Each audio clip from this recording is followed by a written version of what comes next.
নমস্কার, পিয়ালির সংসারে আপনাদের প্রত্যেককে স্বাগত।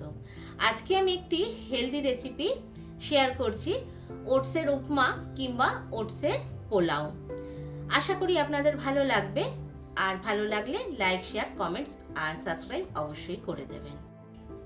আমি একটি শুকনো কড়াইয়ে সম্পূর্ণ ওটসটাকে ভালো করে নাড়াচাড়া করে নিচ্ছি, যাতে আমি যখনই রান্না করি ওটস আমাকে আলাদা করে আর না ভাজতে হয়। তারপর আমি একটি কড়াই বসিয়ে ওর মধ্যে একটু সর্ষের তেল দিলাম।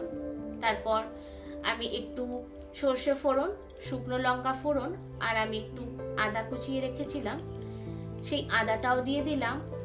সঙ্গে একটু কারি পাতা আর একটু ছোলার ডাল দিয়ে খুব ভালোভাবে ভাজা করে আমি কেটে রাখা সবজিটা দিয়ে দিলাম। এখানে আমি গাজর একটু কেটে রেখেছিলাম আর বরবটি কেটে রেখেছিলাম আর কুচনো পেঁয়াজ আর একটু আমি কাঁচা লঙ্কাও দিলাম।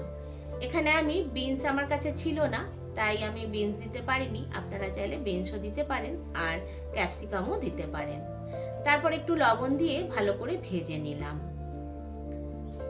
ভাজা হয়ে গেলে আমি পরিমাণ মতো ওটস নিয়ে ওটাতে দিয়ে দিলাম। যেহেতু ভাজা আছে, খুব বেশি ভাজা করার দরকার নেই। আমি এরপর একটু একটু একটু করে জল দিতে থাকলাম। একবারে বেশি করে জল দিলে কিন্তু, যেহেতু ওটস একটু আঠালো, তো আঠা আঠা হয়ে যাবে, খেতে ভালো লাগবে না। তো আমি অল্প অল্প করে একটু শুকনো শুকনো করে দেখুন আমি নেড়ে নিচ্ছি। আমি আর জল দেব না, আমি এইভাবেই 2 মিনিট নাড়াচাড়া করে একটু লেবু চিপে নামিয়ে নিলাম। এটা গরম গরম খেতে কিন্তু খুবই ভালো লাগে। আপনারা চাইলে লেবুর জায়গায় একটু ঘিও দিয়ে দিতে পারেন। আর যাদের অফিসে গরম করার সুবিধা আছে তারা তো সহজেই নিয়ে যেতে পারেন। খাওয়ার আগে একটু গরম করে নিলেই কিন্তু খেতেও ভালো লাগবে।